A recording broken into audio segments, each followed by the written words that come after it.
हुजूर ने अज़वाज मुतहरात को लाड से कुछ नामों से पुकारने का मिजाज रखा हुआ था। उम्मुल मोमिनीन को हुजूर हुमैरा कह के पुकारते। औरत की, खातून की, बीवी की थकन उतर जाती है जब मर्द उसको लाड से किसी मखसूस नाम से पुकारता है।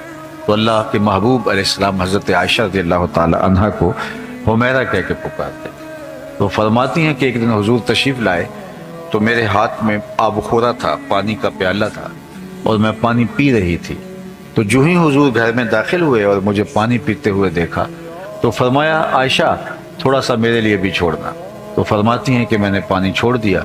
हुजूर ने मेरे हाथ से आबखोरा ले लिया और फिर पानी पीने लगे तो रुक गए।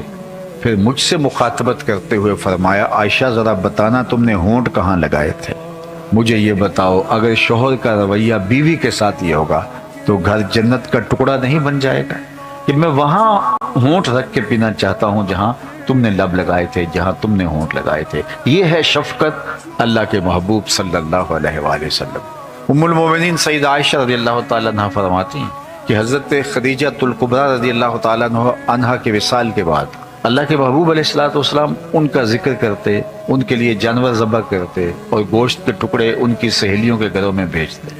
तो एक दिन मुझसे ना रहा गया तो मैंने कह दिया, चूँकि मेरा उनसे जो रिश्ता था, मैंने कहा हुजूर अल्लाह ने आपको बेहतर अज़वाज अता कर दी, आप उस खातून का जिक्र नहीं छोड़ते बुढ़ापे की वजह से जिसके होंठों के गोशे रंग बदल गए थे।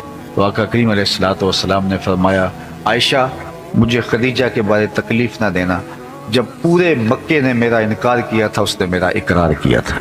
और फरमाया मैं उसका जिक्र कभी नहीं छोड़ सकता। फरमाते फिर उसके बाद मैंने कभी बात नहीं की।